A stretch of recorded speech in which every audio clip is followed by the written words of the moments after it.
Dietary phosphorus is a major expense where it's needed, but there's no doubt that on an industry scale it's dwarfed by the use of phosphorus fertilisers, both in cropping and in more intensively managed pastures.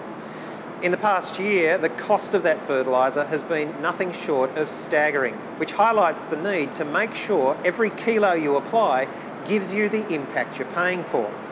Paul Myers reports on a simple new tool designed to give better fertiliser decisions.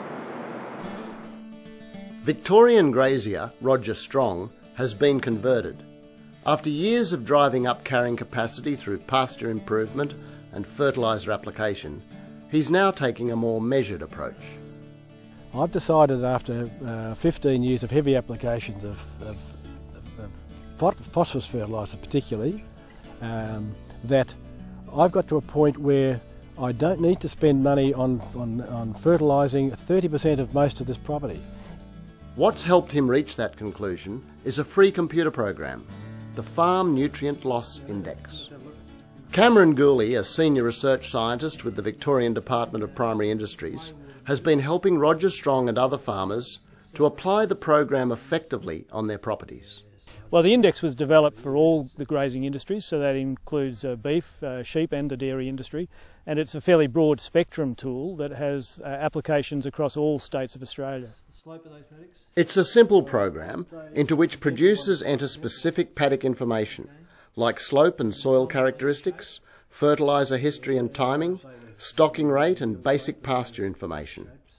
Based on that, it assesses the risk of the paddock to loss of nutrient by runoff, leaching, or in the case of nitrogen, into the atmosphere.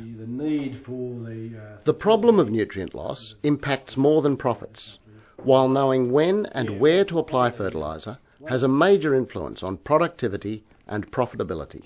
Equally important is understanding how, when and why nutrients are transported off a property, either as a greenhouse gas into the atmosphere or by runoff into watercourses like this, and ultimately into the broader environment.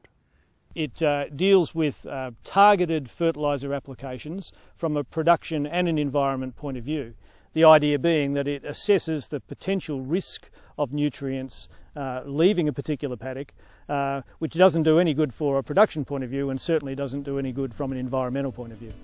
John Webb-Ware, a senior consultant with the Victorian Department of Primary Industries, says fertiliser typically accounts for 15% of total costs and up to 80% of pasture costs.